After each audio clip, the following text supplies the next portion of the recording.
Baik, perkenalkan, nama saya Hendra Gunawan Siboro, NIM 1002061, mata kuliah Manajemen Humas, dengan dosen pengampu Bapak Dr. Hanif Al-Kadri dan Bapak Singgih Ginanjar MPD. Baiklah, pada kali ini saya akan menjelaskan materi yang berkaitan dengan public relation. Perbedaannya dengan marketing, branding, dan advertising.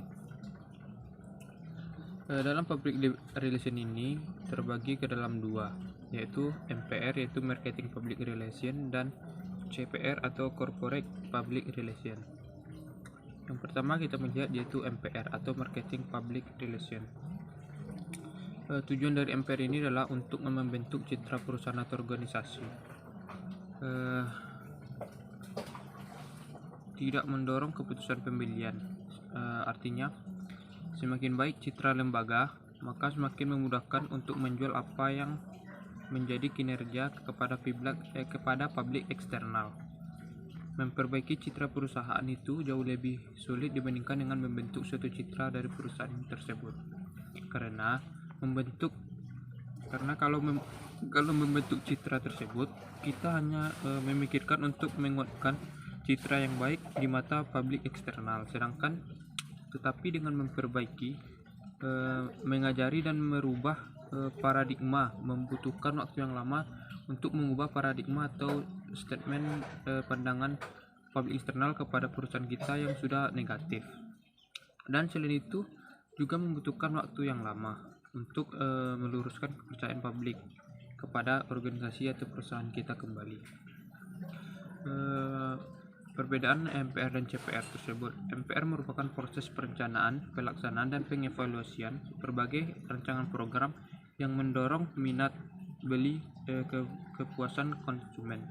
Sedangkan CPR atau Corporate Public Relation merupakan fungsi manajemen perusahaan dan tujuannya untuk mendukung tujuan masyarakat, lebih kepada mendukung tujuan dari masyarakat.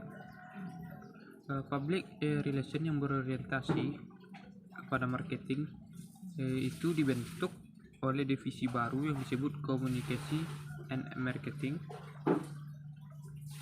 Selain itu juga ada marketing mix. Marketing mix merupakan pembauran dari pengawasan yang dilakukan perusahaan mulai dari produk, price, place, and promotion. Materi selanjutnya yaitu kita akan melihat perbedaan PR dengan advertising.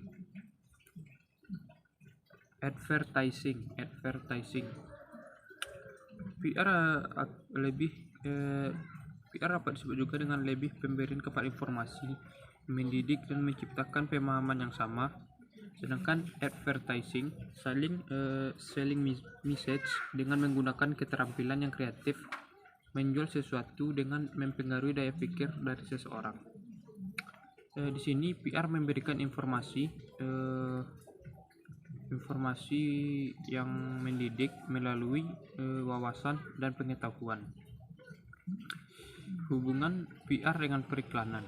Kegiatan periklanan akan lebih berhasil kalau kegiatan PR sebelumnya sudah dapat terjalin dan sudah mendapatkan pengetahuan dan wawasan.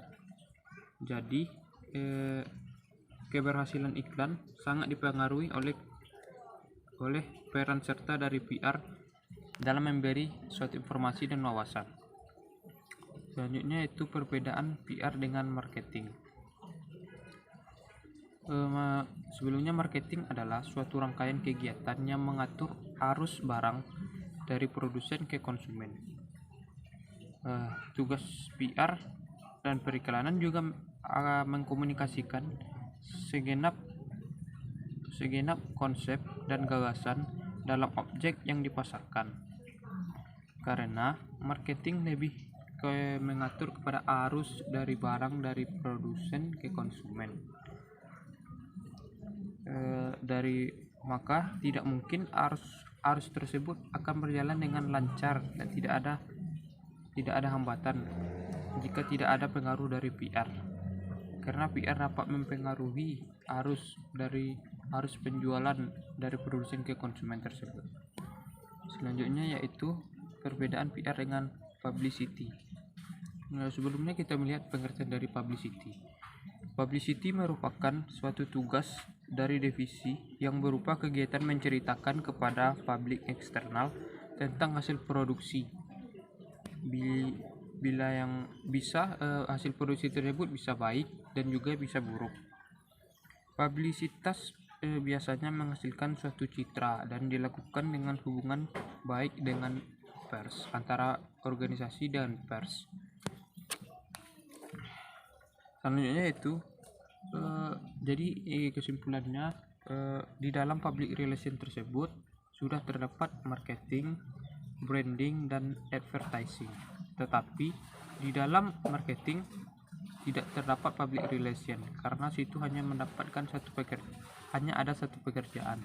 Begitupun juga dengan branding dan advertising. Selanjutnya yaitu sebagai state of being, PR itu mewujudkan kegiatan komunikasi yang dilambangkan ke dalam bentuk biro atau divisi. Praktisi PR hanya berada satu atau setengah level di bawah dari seorang pengambil keputusan. Karena PR sangat memberikan dampak yang sangat besar kepada suatu perusahaan. Karena PR dapat memberikan citra perusahaan dan dapat memperbaiki citra perusahaan. Karena PR ini tugasnya sangat berat karena dapat mempengaruhi suatu perkembangan dari perusahaan tersebut. Mungkin hanya sekian yang dapat saya sampaikan. Terlebih dan terkurang saya ucapkan terima kasih.